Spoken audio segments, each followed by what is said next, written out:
שלום, כאן חיים אנדברקר. האם האמריקאים ובעקבותיהם העולם כולו הולכים לכפות הסדר מדיני על ישראל? עד לאן יכול המצב להידרדר? אנחנו מארחים היום את גידי גרינשטיין, נשיא מכון רעות, היושב כאן בניו יורק ועוקב אחרי היחסים הידידותיים שהפכו להיות לבעייתיים בין ארצות הברית לבין ישראל. את הפודקאסט הזה עורכת יולה בארי, והנה אנחנו יוצאים לדרך. ישראלים חולמים ניו יורק, הפודקאסט של חיים הנדברקר שיספר לכם על ניו יורק כפי שאתם לא מכירים אותה.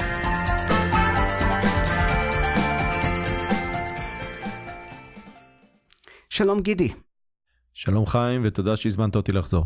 גידי, אנחנו נמצאים בשפל ביחסים עם ארצות הברית. כל יום אני שומע על שפל חדש. לאן אנחנו הולכים עם זה? אנחנו נמצאים במשבר מתמשך במערכת היחסים בין ישראל לבין ארצות הברית, שהחל למעשה בכינון הממשלה הנוכחית בסוף דצמבר 2022, זאת אומרת אנחנו כבר שנה וחצי בתוך האירוע, ומאז שפרצה המלחמה, למעשה אחרי ה7 באוקטובר הייתה איזושהי התלכדות של אינטרסים בין ישראל לבין האמריקאים בכל מה שקשור להרתעת האיראנים, אבל עוד לפני הכניסה הקרקעית לעזה, האמריקאים שאלו שוב ושוב ושוב, מה החזון ליום שאחרי? What's the exit strategy? מה תוכנית היציאה מעזה? הם לא קיבלו תשובות, נתנו גיבוי מלא, וכעת אנחנו מגיעים למצב שבו יש למעשה התנגשות ברורה בין האינטרסים האסטרטגיים של האמריקאים, בעיקר האסטרטגיים, והאינטרסים הפוליטיים של נתניהו. וכתוצאה מכך אנחנו רואים את הפיצוץ, הפיצוץ הזה הוא כבר פיצוץ מתגלגל, נמשך כמה שבועות, אפשר לומר חודשים אפילו ספורים, ולצערי הוא כנראה צפוי להסלים. כן, בפודקאסטים הקודמים שלנו אנחנו די חזינו את מה שמתרחש היום ביחסים בין ארצות הברית לבין ישראל. אמרת למשל שהאמריקאים יודעים להיות מנומסים, אבל הם יודעים גם לעקוץ. אמרת שללא פתרון מדיני ישראל תשקע בעזה, וזה בדיוק מה שקורה. והנה לפני שעה קלה הייתה שיחה קשה בין נשיא ארצות הברית ביידן לבין ראש הממשלה נתניהו, ובעצם הוא איים על ראש הממשלה הישראלי שארצות הברית תשנה את מדיניותה כלפי ישראל אם המצב בעזה מבחינה הומניטרית לא ישתפר. צריך לזכור את הכוחות החזקים שמניעים את המשבר הנוכחי בין ישראל לבין ארצות הברית. בצד אחד יש את האינטרסים הפוליטיים. האמריקאים תופסים את נתניהו כמי שמתנהל בראש ובראשונה על בסיס שיקולים פוליטיים ולא שיקולים אסטרטגיים של מדינת ישראל. לפיכך הוא נשאר נטוע בקואליציה עם הימין הקיצוני, הוא לא בנה קואליציה מרכזית שנדרשת לניהול מלחמה בקונצנזוס רחב, למרות שהוא הכניס את כחול לבן ואת גנץ ואיזנקוט לתוך קבינט המלחמה, אבל בסופו של דבר לא הורחבה הקואליציה. אז האמריקאים ביקשו מישראל את התוכנית של היום אחרי, אלה מילים אלגנטיות. הם בעצם רצו את הרשות הפלסטינית בעזה גם. ונתניהו ניסה להימנע מזה ולא נתן תשובות, אז הם מחליטים בשבילו. 4 מילים נדרשו מנתניהו כדי לתת לישראל את הלגיטימציה, את הזמן ואת המשאבים שנדרשים כדי לנצח את חמאס בעזה. רשות פלסטינית, מדינה פלסטינית. אם נתניהו היה רק מבטא את המילים האלה, גם בלי התחייבות מוחשית, גם עם באיזושהי התייחסות לתרחיש עתידי בטווח ארוך של שנים, שבו תהיה מדינה פלסטינית על בסיס העיקרון של 2 מדינות לאום לשני עמים, די היה בכך כדי לגבש את הקואליציה שהייתה מאפשרת לישראל להמשיך את המלחמה עד חורמה, כמו שנדרש, כדי לנצח את חמאס. אבל בגלל שהוא לא אמר את 4 מילים האלה, הקואליציה הבינלאומית סביב ישראל הולכת ונשחקת, הולכת ומתפרקת לנגד עינינו, ולכן אנחנו לא נוכל לנצח את המלחמה הזו בכיוון הזה. מה שהאמריקאים הבינו, למעשה כל בן אדם שמבין את התהליך המדיני הבין, שצריך לחבר פה בין הרגל הכלכלית, שנדרשת לצורך שיקום הרצועה, הערכה המינימלית של עלות שיקום הרצועה היא $20 מיליארד. הרגל הכלכלית עם הרגל המדינית, ושילוב בין היום שאחרי, למעשה תהליך של סיום הלחימה והיום שאחרי, עם מה שנקרא האופק המדיני. זאת אומרת, הממדים האלה צריך להביא אותם בתוך חבילה מדינית כלכלית אחת, ובשביל הדבר הזה צריך הרבה יצירתיות ויזמות מדינית ודיפלומטית. מדינת ישראל למעשה הוציאה את עצמה מהמשחק הזה, ולמעשה היא דוחקת את האמריקאים לעשות מהלכים חד צדדיים. מצד אחד ראש הממשלה אומר לאמריקאים, אנחנו לא רוצים מהלכים חד-צדדיים, ומצד השני לא מוכנים להיכנס לתהליך של הידברות. כך שבסופו של דבר, בין הפטיש לסדן הזה, האמריקאים נדחקים למהלך מדיני, ולהערכתי יהיה מהלך מדיני אמריקאי משמעותי מאוד ביחס לאופק המדיני וליום שאחרי, מתישהו כנראה בשבועות הקרובים, אם לא תהיה שינוי מגמה מאוד משמעותי. הבנתי, אז יכפו אולי מדינה פלסטינית על ישראל? האמריקאים לא יכולים לכפות על ישראל מדינה פלסטינית, צריך קצת לדייק את האמירה הזו. מה שהאמריקאים יכולים לעשות בשלב הנוכחי, זה קודם כל לדבר בצורה מאוד ברורה על אופק מדיני שמבוסס על העיקרון של שתי מדינות לשני עמים, ולעגן מחדש מספר עקרונות שמדינת ישראל הסכימה עליהם בעבר, והם נטועים בהסכמים שמדינת ישראל חתמה עליהם, כמו לדוגמה, שגבולות העתידיים יהיו מבוססים על החלטת מועצת הביטחון 242, שקובעת את קווי 67 כבסיס לגבולות העתידיים. זה האמירה שהאמריקאים יכולים לבוא ולהגיד, לחזור עליה, ומדינת ישראל למעשה לא יכולה להתנגד לה.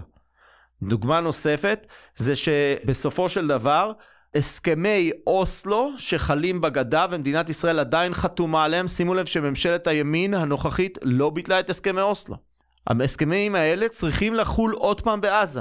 זאת אומרת, ההסכמים האלה חלו בעזה עד 2005, מדינת ישראל נסוגה בצורה חד צדדית, החמאס השתלט על עזה, פתח במלחמה ב7 באוקטובר, ישראל כבשה את עזה מחדש, ועכשיו צריך לחזור ולהכיל את ההסכמים האלה בעזה. אלה סוג האמירות שהאמריקאים יכולים להגיד בצורה נחרצת, ולמעשה ליצור קואליציה בינלאומית דרך רחבה סביב האמירות האלה. אלה ואחרות כמובן. איך ביבי יכול להשיג הסכמה מהשותפים שלו, בן גביר וסמוטריץ', להסכמה למילים האלה בכלל מדינה פלסטינית? לכאורה, נתניהו לא יכול ללכת על מהלכים כאלה בקואליציה הנוכחית. אני חושב שיש לו הרבה יותר כוח מול מפלגות הימין הרחוק, מכפי שנראה שהוא חושב שיש לו. אבל בסופו של דבר, זה המתח הבסיסי שניהל את המלחמה מהיום הראשון. השיקולים הפוליטיים מול השיקולים האסטרטגיים והלאומיים, ובעניין הזה נתניהו במרכאות בחר צד, הלך עם השיקולים הפוליטיים, וכתוצאה מכך פגע ביכולת של מדינת ישראל לנצח את המלחמה הזו. לא הייתה מלחמה יותר צודקת במלחמה הזו. חמאס זה אויב של השלום. חמאס הוביל סדרת פיגועים רצחנית ב-94 עד 96, שנועדו לפגוע בתהליך אוסלו. הוביל את סדרת הפיגועים בשנת 2000, 2001, שנועדה לפגוע בתהליך המדיני מול הפלסטינים שהוביל ברק. בשנת 2002, הליגה הערבית מפרסמת את יוזמת השלום הערבית, ותוך ימים ספורים מגיעה תגובה של פיגוע התאבדות של חמאס במלון פארק בנתניה, בערב פסח. זאת אומרת, חמאס שוב ושוב ושוב מתגלה כגורם שכל עוד הוא נמצא בעמדת כוח במערכת הפלסטינית, עם יכולות צבאיות עצמאיות, מיליציוניות, לא יהיה תהליך מדיני. חמאס זה אויב של תהליך השלום. כל מי שבמאזינים שלך מאמין בשלום, צריך לרצות בהיעלמותו של חמאס.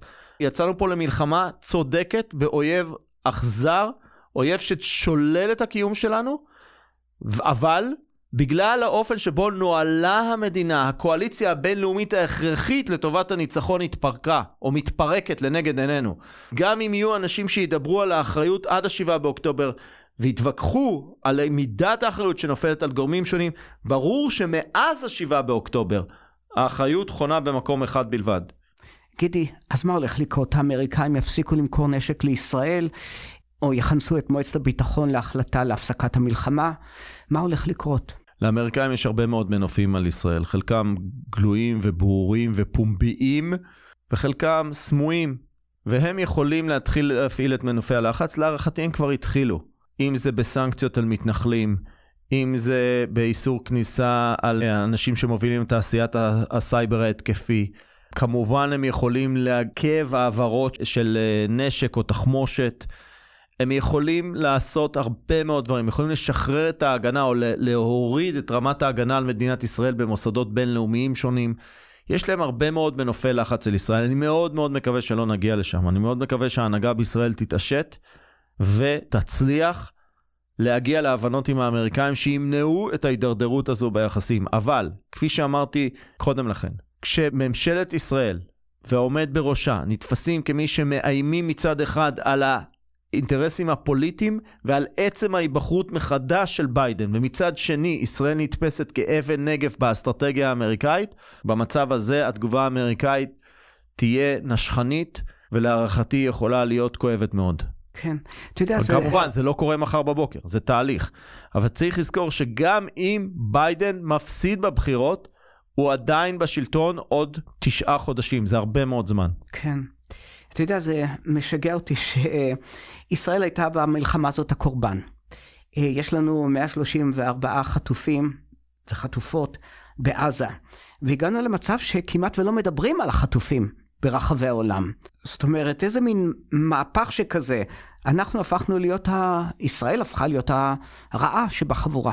המהפך הזה בעיניי נובע מסיבה מאוד פשוטה.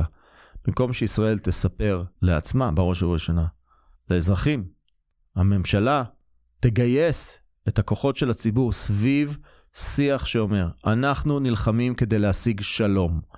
אנחנו מסירים את הסרטן הזה שנקרא חמאס, כדי שנוכל לחיות בשלום עם הפלסטינים. במקום שהשיח יהיה שזה מלחמה וכוח לטובת שלום ודו-קיום, השיח שהגיע מהממשלה הזה, שמטרת המלחמה הוא שליטה באוכלוסייה הפלסטינית. הנצחת השליטה באוכלוסייה הפלסטינית. לא רק סידורי ביטחון. צריך לזכור שהממשלה הנוכחית בקווי היסוד שלה מדברת על החלת הריבונות ביהודה ושומרון. זאת אומרת, התפיסה המדינית של הממשלה הנוכחית היא שליטה ריבונית וצבאית, ביטחונית, ישראלית, מהים עד הנהר. בהקשר הזה, קשה מאוד לבנות לגיטימציה בינלאומית למהלך צבאי מתמשך, וזה נוגע לנקודה נוספת, נקודה קריטית, במה שנקרא הפוליטיקו-מיליטרי, זאת אומרת, זה הממשק בין הדרג המדיני לדרג הצבאי. נעשתה פה בעיניי טעות קשה ביותר, כשממשלת ישראל נתנה לצבא הנחיה ללחימה שאינה מוגבלת בזמן. למען האמת, בשפה פשוטה, אני פשוט לא מבין מאיפה הגיעה, אפשר להגיד, ההזיה הזו, שאין מגבלת זמן על הפעילות של הצבא. וכתוצאה מכך הצבא התנהל כמי שזמנו בידו, נהיה לחימה איטית לאורך זמן, יכול להיות שחסכו בכך נפגעים. אבל בפועל התוצאה היא שלא השלמנו את המהלך של השמדת היכולות הצבאיות של חמאס, ואני שם פה, אני יודע שזה סיכון גדול, סימן שאלה משמעותי מאוד אם זה יתרחש. אני למען האמת אפילו נטיל ספק שנתניהו רוצה להיכנס לרפיח. כן. כי כשאני מסתכל על כמות הכוח שנבנה, על היכולות הצבאיות הנוכחיות של ישראל, מבחינת מה שנדרש כדי להיכנס לעזה, אני פשוט לא רואה את הכוח בשטח שמאפשר את המהלך הזה. ולכן אני חושב שזה... רוב הכוחות בעצם עזבו. רוב הכוחות עזבו, המילואימניקים שוחררו, יש דיבורים על אפשרות של הסלמה בצפון, המשוואה הזו לא מתחברת לי, בין מה שקורה בשטח לבין הדיבורים הגבוהים על מבצע צבאי שאמור להתרחש בשבועות הקרובים, שלפניו עוד אמור להיות מבצע אזרחי בסדר גודל כמעט היסטורי, של פינוי 1,000,000 עקורים פלסטינים בתוך שטח הרצועה. עכשיו, צריך גם לזכור, שאם עושים את המתמטיקה של הנפגעים, מבחינת כמות הכוחות של חמאס שעוד נמצאים ברפיח, היחס בין נפגעים לוחמים, חמאסניקים, טרוריסטים, לבין אזרחים, לפי המספרים של הצבא, אנחנו מדברים על אפשרות של 10,000 הרוגים פלסטינים אזרחים, 20,000-30,000 הרוגים פלסטינים אזרחים ברפיח. אני לא רואה את העולם מקבל את זה, אלא אם מדינת ישראל תציג את זה, כמו שאמרתי קודם לכן, כמהלך צבאי שמטרתו שלום. ואז אולי אפשר להצדיק את הקורבן. אבל ברגע, מבחינת העולם כמובן, כאמור אני רוצה לחזור ולומר שלדעתי אנחנו היינו חייבים, לחסל את היכולות הצבאיות והשלטוניות של חמאס. אני לא מטיל ספק במטרות המלחמה, אני מייחס להנהגה ולראש הממשלה כישלון מוחלט בניהול הלחימה. כן. אגב, אתה דיבר... לא דווקא מוחלט, כישלון משמעותי מאוד. היו הישגים צבאיים, אבל הם הולכים ומתפוגגים. אז גידי, הרג אנשי הסיוע של השף חוזה אנדרס, בעצם נעץ את המסמר האחרון של העניין הישראלי בעיני העולם.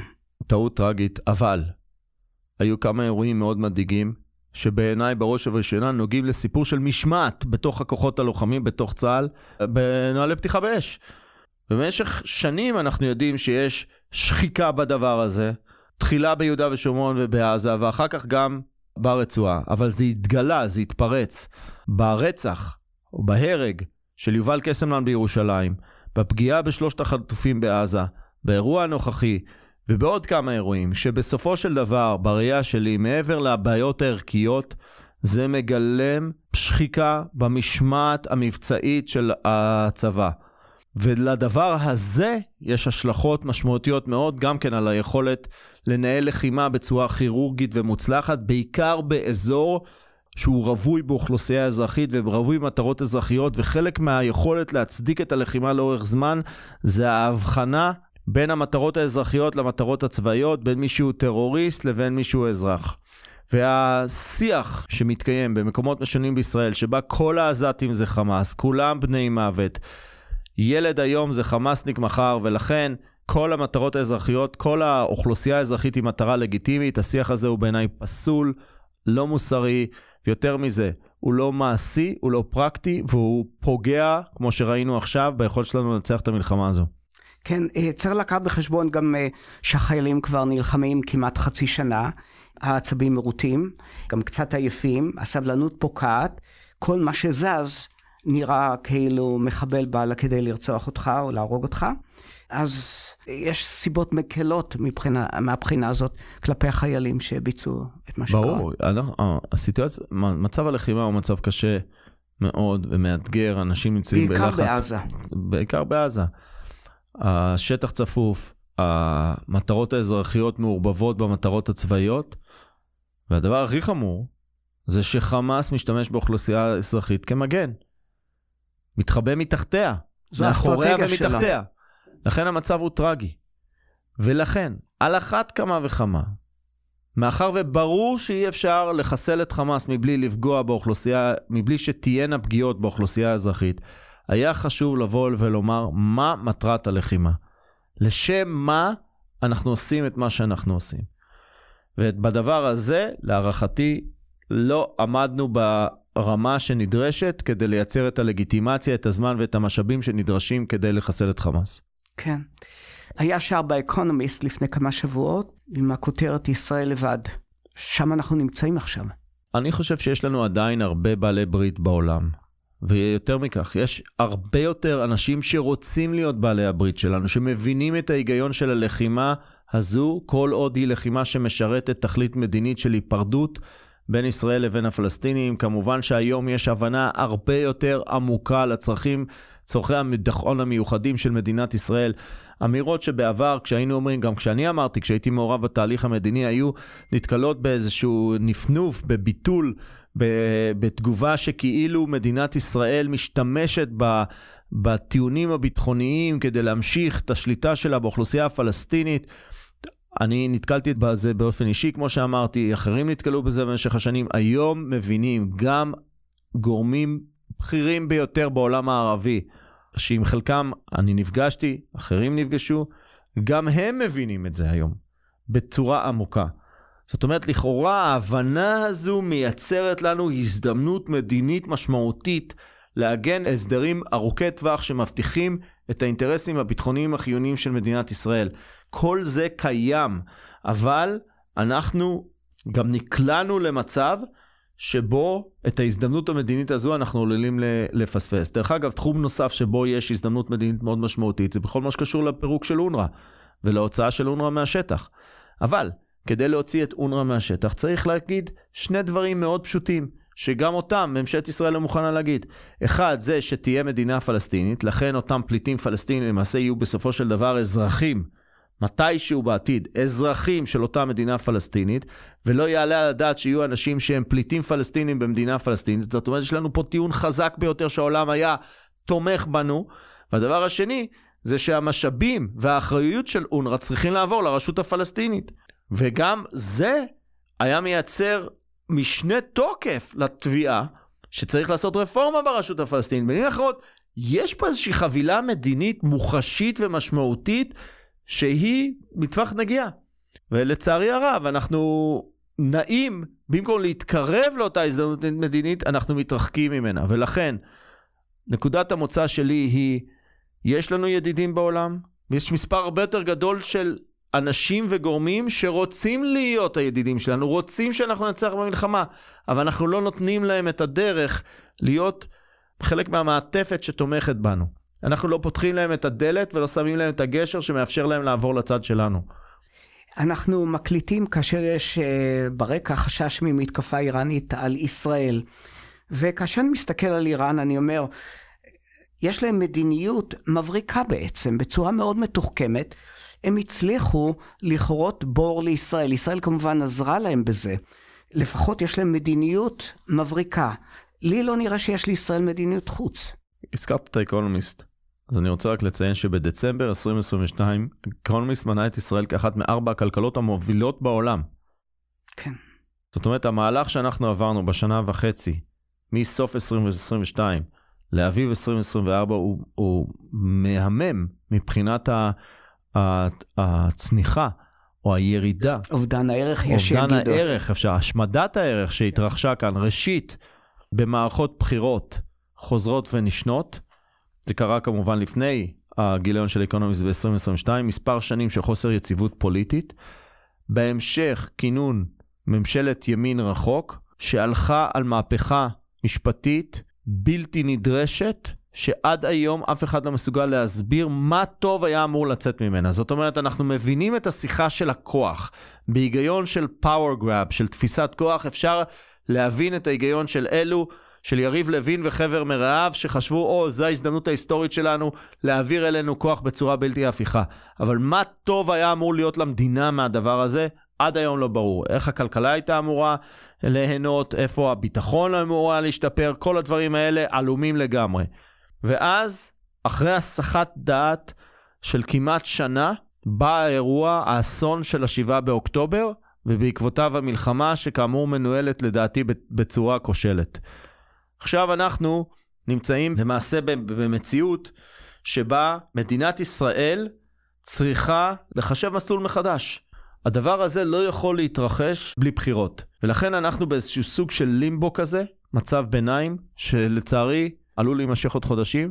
וגם אחר כך אני רוצה להזכיר פה למאזינים שהתהליך של היציאה של ישראל מהמשבר הכלכלי שהתחיל ב-1973, אפשר לומר בצורה ברורה שזה ב-1985. זאת אומרת 12 שנים של משבר כלכלי עד שמדינת ישראל מצליחה לצאת החוצה.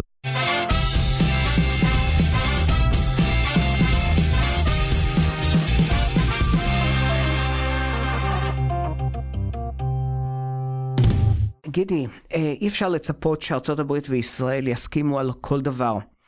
מה ביבי היה צריך לעשות, גם אם הוא לא מסכים עם מה שביידן מבקש? אני חושב שזה לא רק התוכן, זה גם המוסיקה. נכון. בתשובה שלי אני אתעלם כרגע מהבחירה הפוליטית של נתניהו להישאר בקואליציה הנוכחית. כפי שאמרתי קודם לכן, 4 מילים היו מרגיעות את האמריקאים. רשות פלסטינית, גם אם משודרגת ועוברת רפורמה, וישראל יכלה לדבר על הפסקת ההסתה והעברת הכספים לאסירים וכל הדברים האלה, ישראל יכלה לשים רשימה שלמה של תביעות ביחס לשדרוג של הרשות הפלסטינית. אבל ההבנה שהרשות הפלסטינית היא זו שאמורה לקבל אחריות בעזה, היא זו שאמורה לקחת על עצמה את הניהול האזרחי ואת הניהול הביטחוני בחלק מהשטחים של עזה. אם מדינת ישראל הייתה אומרת את הדבר הזה, זה היה הנדבך הראשון.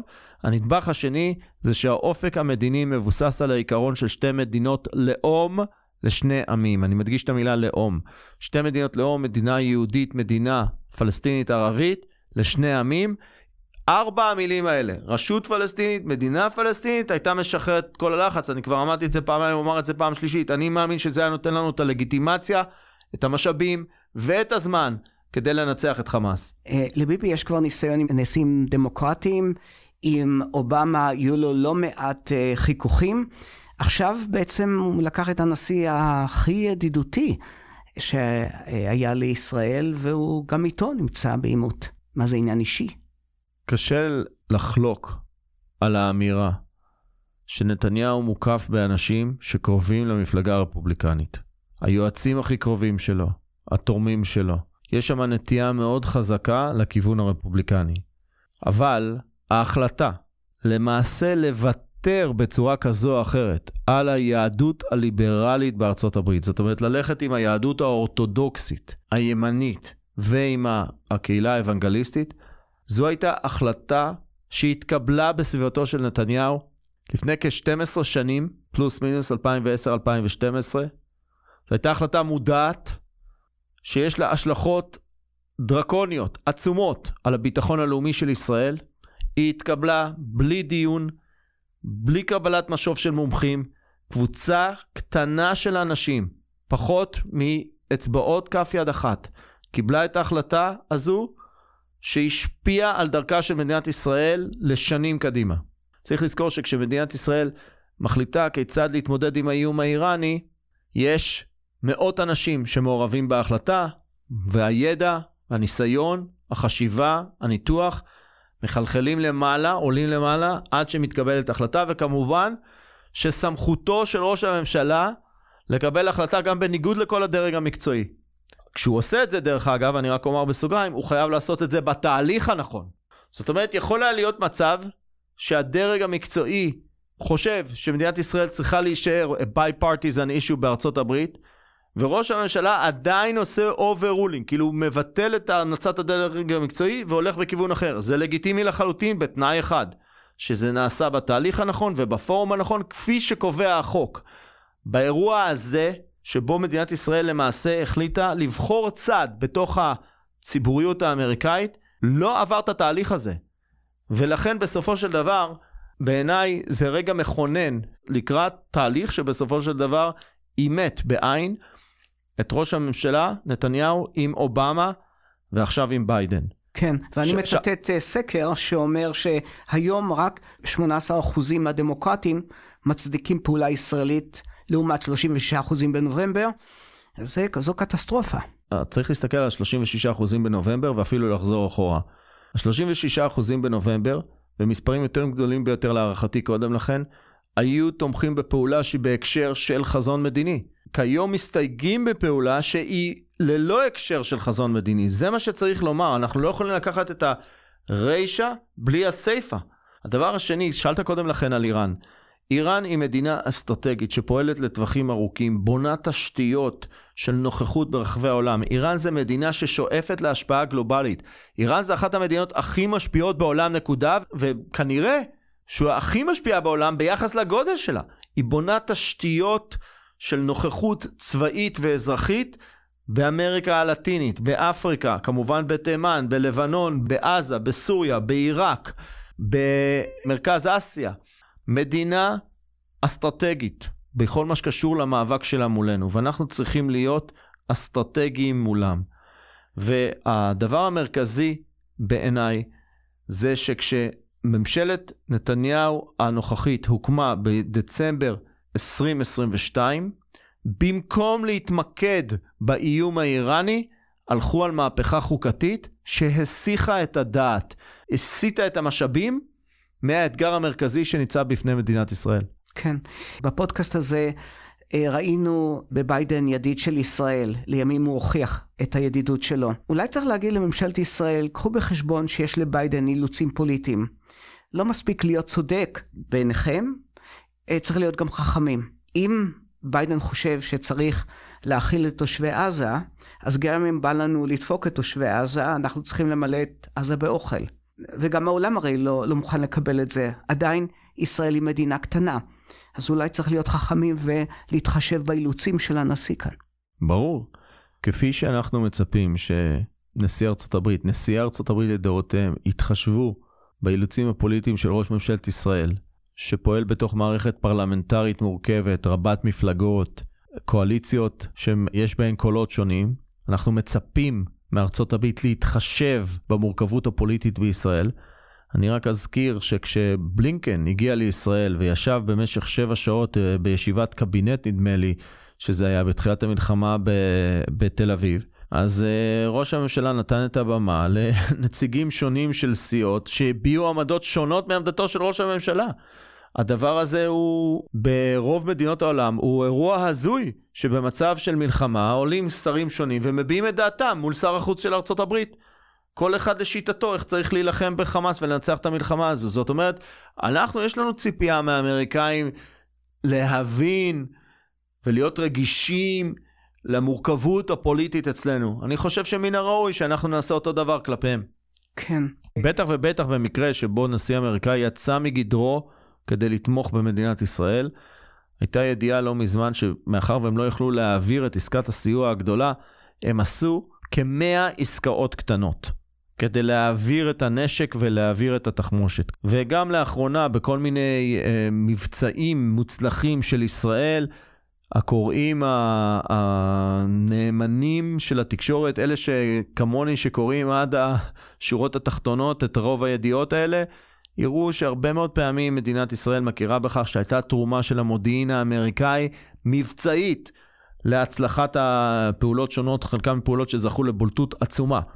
במילים אחרות, האמריקאים עד היום בהיבטים רבים עומדים לצידנו, ואני חושב שהם מצפים שאנחנו נתחשב באילוצים הפוליטיים של ביידן, לדוגמה בכל מה שקשור לסיוע הומניטרי בעזה, אבל יותר מכך, הם להערכתי נדהמו מכך שהייתה כוונה של ראש ממשלת ישראל להאשים את ביידן באי ההצלחה בעזה. גידי, אומרים, יש לנו בעיה עם ביידן היום, אבל בשלב טראמפ ינצח והוא יפתור לנו את כל הבעיות, הוא הרי היה נשיא מאוד חיובי כלפי ישראל. מה אתה אומר על זה? ראשית, יש הרבה רינונים רבים על כך שמערכת היחסים בין טראמפ לנתניהו היא לא כפי שהייתה. היו אמירות של טראמפ ברוח הזו והתנהגות של טראמפ שהיא לא בדיוק חברותית כלפי נתניהו, אבל אם נשים את כל הדברים האלה בצד, צריך לזכור שהסכמי אברהם נולדו כתוצאה מעסקה שבה ישראל ויתרה על הסיפוח ביהודה ושומרון. נתניהו איים לספח ביהודה ושומרון, וטראמפ למעשה, ואז העסקה של הסכמי אברהם הייתה כנגד זה, הסכמי נורמליזציה כנגד זה שישראל מוותרת על הסיפוח. בשלב הבא, למעשה הוקמה ממשלה שסדר היום שלה הוא סיפוח. וזו הסיבה המרכזית שנתניהו לא הוזמן עד היום לאיחוד האמירויות עוד לפני המלחמה. הם הזמינו את הרצוג, הם הזמינו שרים אחרים, אבל לא את נתניהו, כי בראייה שלהם הוא הפר הבטחה מפורשת שניתנה להם. להערכתי, לאור מערך האינטרסים של טראמפ באזור, נתניהו לא היה עושה את זה במרכאות לטראמפ, ואם הוא היה עושה את זה, טראמפ היה יכול להגיב בצורה מאוד נוקשה. הנקודה הבאה שחשוב לזכור, שטראמפ חתום על תוכנית שלום, שלכאורה עד היום הוא גאה בה והוא לא יתנער ממנה, שהיא כוללת שתנאי היסוד להתקיימותה זה סילוק חמאס מעזה, אבל ברגע שמסלקים את חמאס, יש שם עוד 2-3 תנאים אחרים שהרבה יותר קל לעמוד בהם, מוקמת מדינה פלסטינית על שטח ששווה ל-86% מיהודה ושומרון, עזה מורחבת לנגב המערבי, ולמעשה מוקמת מדינה פלסטינית שבה עזה והגדה הם יחידה פוליטית אחת. זה תוכנית טראמפ, זה לא אוסלו, זה לא אהוד ברק. זה תוכנית טראמפ שפורסמה בינואר 2020. כך שלהערכתי, גם אם טראמפ מגיע לשלטון בסופו של דבר, אנחנו עלולים לראות מצב שבו טראמפ חוזר לתוכנית הזו, שדרך אגב, נכתבה ביחד עם נתניהו ודרמר. זאת אומרת, אנחנו רואים פה תוכנית מדינית שהיא תוצר של שיתוף פעולה בין דרמר לנתניהו, שתנאי היסוד שלה זה סילוק חמאס בעזה, והחלת השלטון של הרשות הפלסטינית ברצועה, כמובן רשות פלסטינית משודרגת, זה כפי שאמרנו כבר כמה פעמים היום. בסופו של דבר, שאף אחד מהמאזינים כאן לא יהיה מופתע, אם במקרה שטראמפ ינצח, חוזרים לתרחיש של 2 מדינות לאום לשני עמים, לפי תוכנית טראמפ, שדרך אגב, היא אפילו לא תוכנית שיש בה סופיות תביעות. זאת אומרת, ההבנה האמיתית שלה, זה שהיא תוכנית שהיא מדברת על מצב ביניים ארוך טווח לפני הסדר קבע. כן. בעצם בימים אלה, טראמפ מדבר על כך שצריך לסיים את המלחמה וללכת על הסדר. נכון, ומה ההסדר? שכל אחד מהמאזינים ישאל את עצמו, מה ההסדר? ההסדר זה תוכנית טראמפ, ינואר 2020, כולם מוזמנים להוריד אותה מהאתרים השונים ולקרוא אותה ולהיות מופתעים עד כמה התוכנית הזו למעשה קרובה, כמעט זהה לעמדות של אהוד ברק בכניסה לקמפ דיוויד ביולי 2000.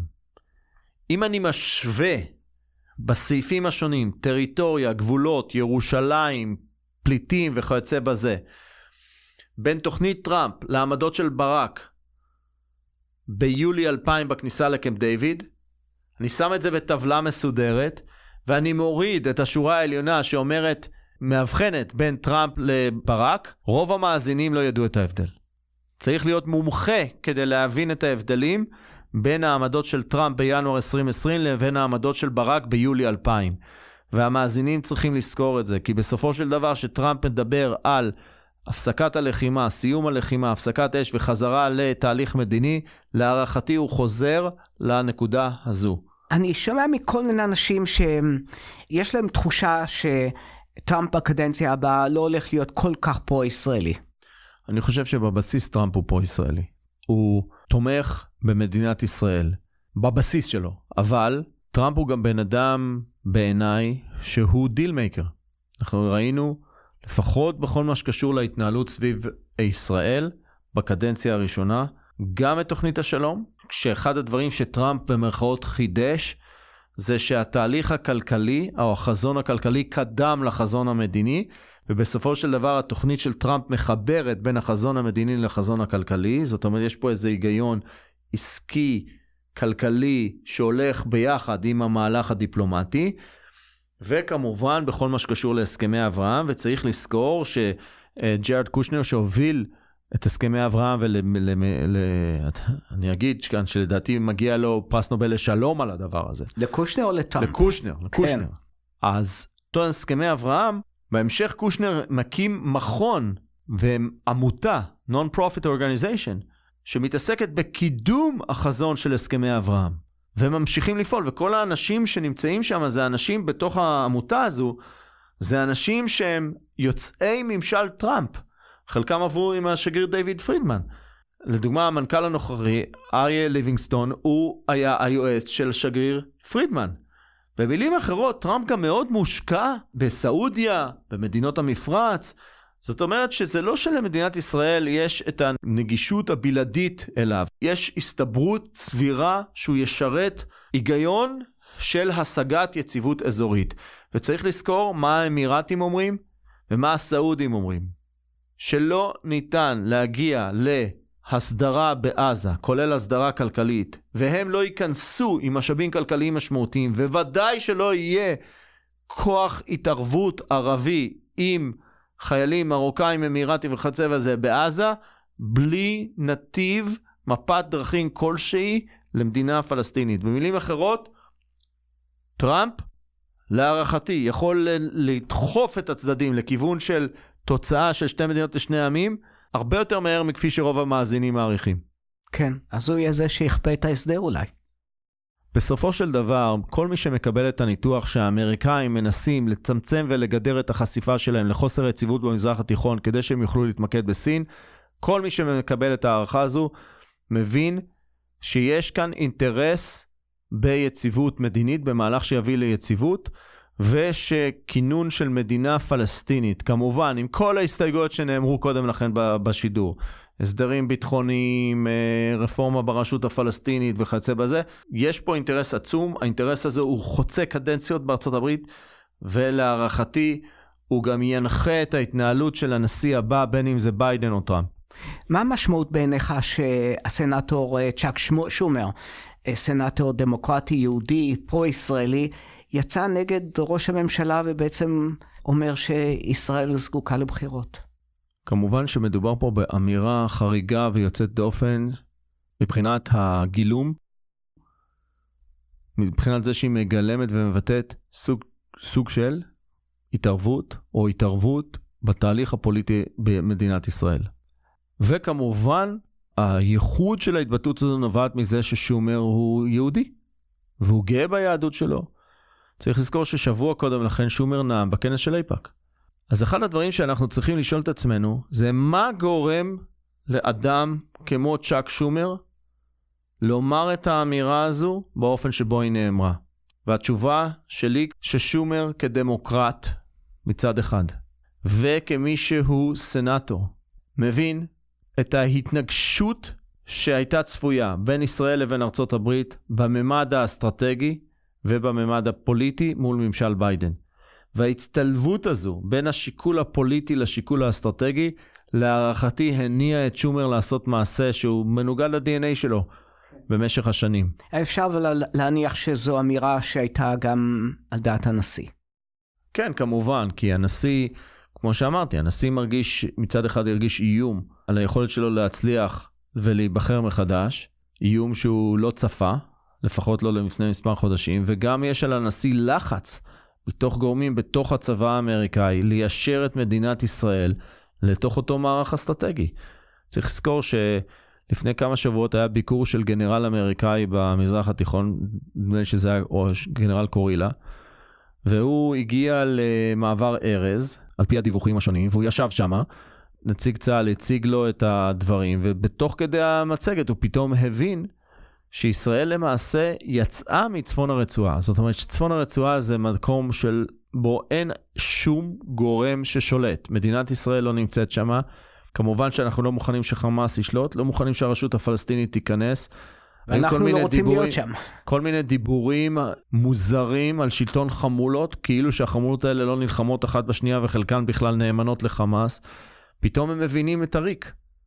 ובתוך הריק הזה כרגע יש מאות אלפי אנשים שחיים בצפון הרצועה, ומספר הרבה יותר גדול של אנשים שפונו לדרום הרצועה.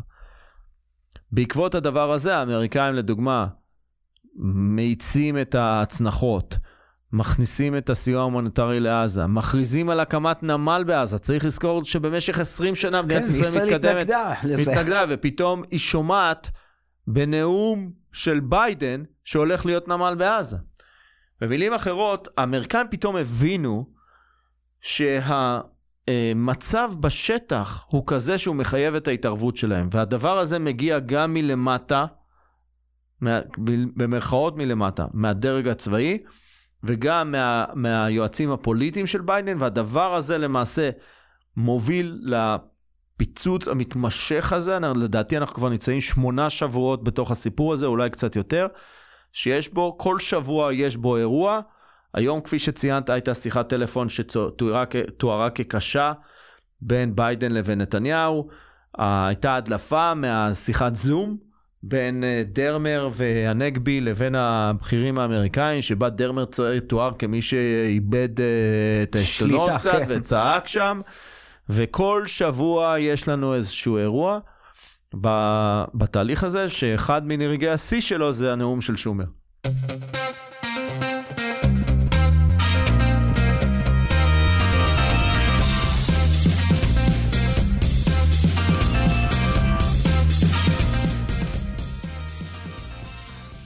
אחד הדברים שמטרידים כאן ישראלים שחיים בארצות הברית, הם תוהים איפה ההסברה הישראלית?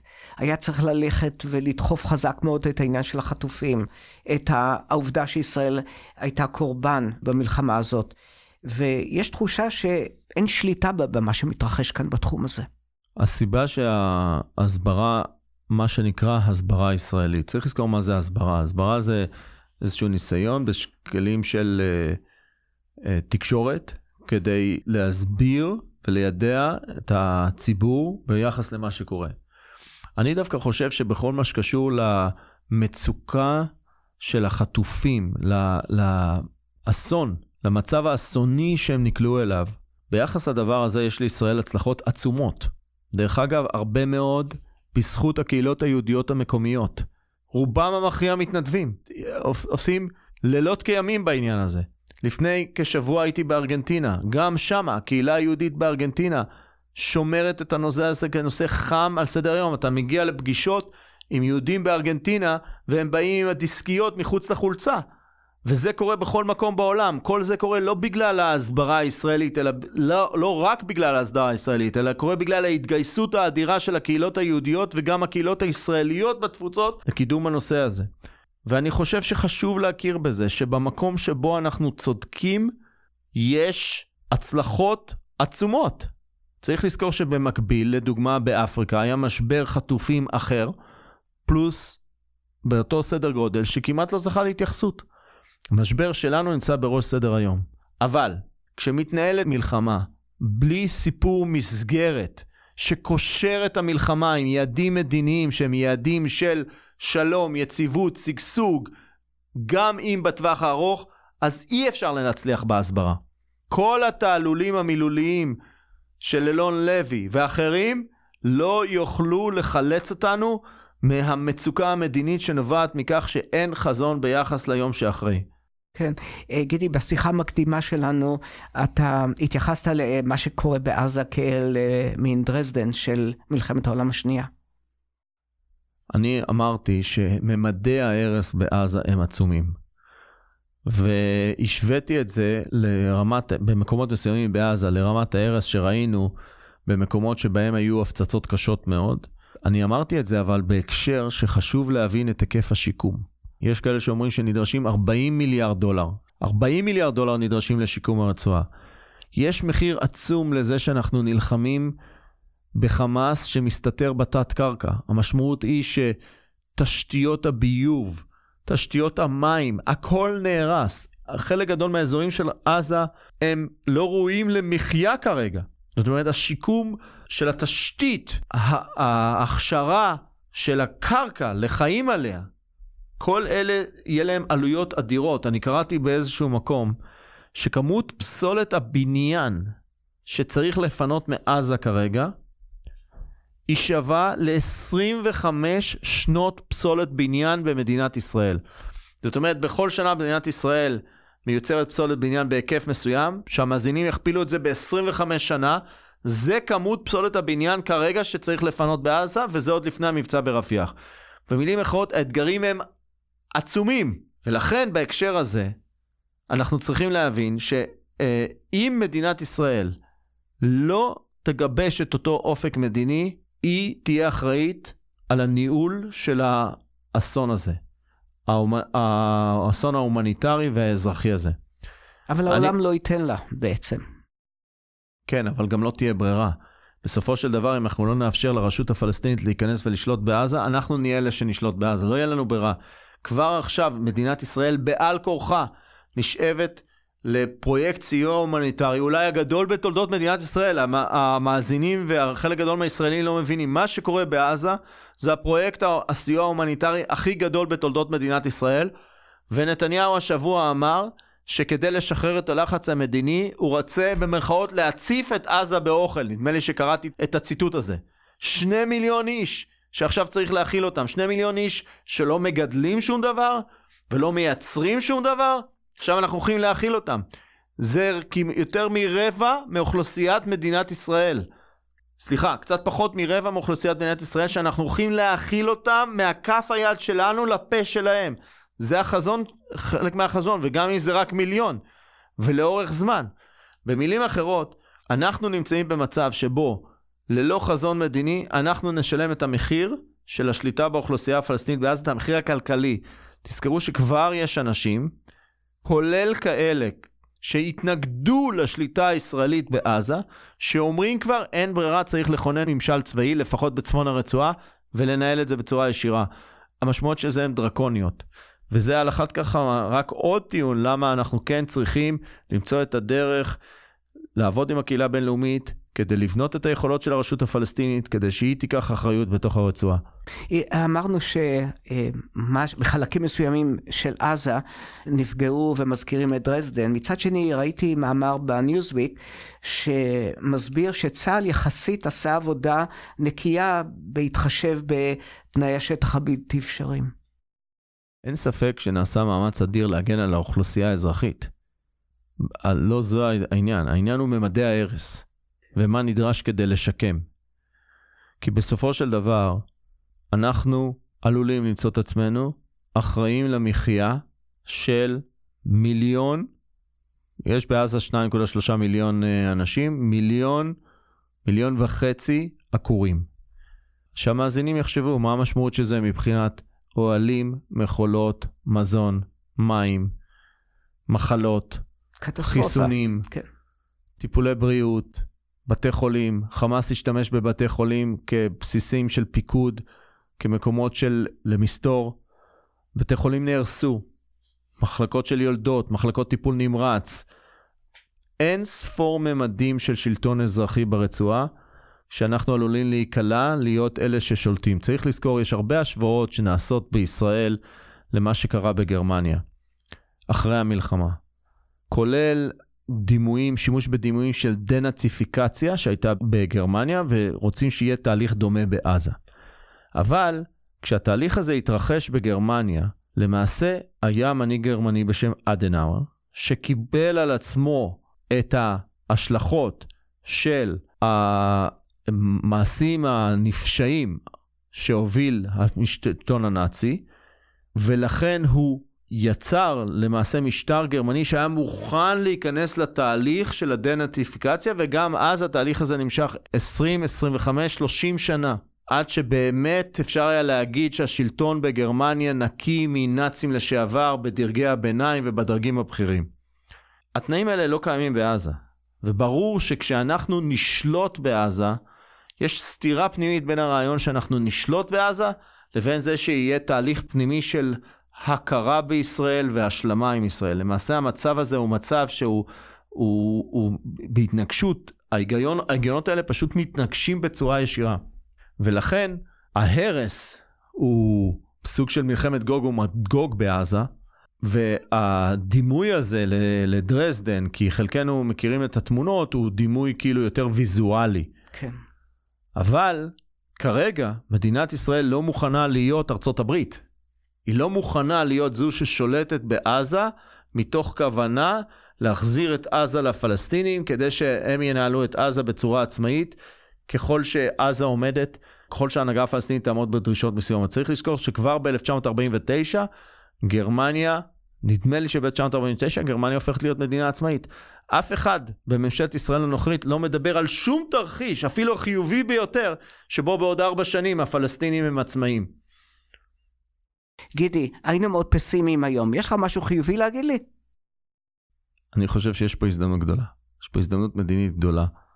בכך מדינות חשובות מאוד בצד הערבי, כמו שאמרתי, מכירות בצרכי הביטחון של ישראל. יש הזדמנות היסטורית להתחיל ולדלל את מצב הפליטות הפלסטיני ולהוציא את אונר"א מהשטח. יש הזדמנות היסטורית לקבל הכרה במדינת ישראל, הכרה מחודשת בעולם הערבי, כמובן שזה קיים בארצות הברית ובמדינות מערביות, אבל בעולם הערבי, לכך שמדינת ישראל היא מדינת הלאום של העם היהודי, מדינה יהודית לצידה של מדינה ערבית. יש לנו פה הזדמנויות מאוד גדולות, ואני מקווה שאיכשהו עם איזה שיקוי קסמים בתוך מדינת ישראל, המערכת הפוליטית תתמקד בהזדמנויות האלה, ויהיה מי יביא אותן, עם הנשיא הנוכחי של ארצות הברית, או עם הנשיא הבא, ביידן או טראמפ. ההזדמנות לדעתי בשנה, שנתיים הקרובות, יש לנו את היכולת להשלים את התהליך ההיסטורי של כינון גבולות הקבע של מדינת ישראל ושל הציונות. אנחנו דיברנו על זה בתוכניות קודמות. הפרויקט העצום הזה, שנמשך כבר 140 שנה, להגדיר את השטח שבתוכו העם היהודי יוכל לקיים את זכותו להגדרה עצמית, התהליך הזה יכול, דווקא כתוצאה מהאירוע של האסון של 7 באוקטובר, יכול להתממש. ואז יגידו חלק מהמאזינים, רגע, זה ניצחון לחמאס. ואני אומר, לא, זה תבוסה לחמאס. היעד של חמאס היה למנוע את ההכרה הערבית והבינלאומית במדינת ישראל כמדינת הלאום של העם היהודי, למנוע את המציאות של 2 מדינות לשני עמים, למנוע מצב של הגעה לאיזשהם הסדרים של שלום ודו-קיום, ואם אנחנו נגיע לזה עכשיו, זה יהיה הניצחון האולטימטיבי שלנו להערכתי לדעתי, על גישת ההתנגדות של חמאס ששוללת קיומה של מדינת ישראל. ואז נוכל להגיד שמאז, מהמשבר העצום, יצא בכל זאת איזשהו מתוק. וכמובן, עד שהחטופים לא חוזרים, הסיפור לא הושלם. כן. ובאווירה כמעט אופטימית זו, תודה לך גידי שבאת אלינו היום. תודה גם לכם ולכן המאזינים והמאזינות שהייתם איתנו. נקווה לימים טובים יותר ולהתראות בפעם הבאה. תודה.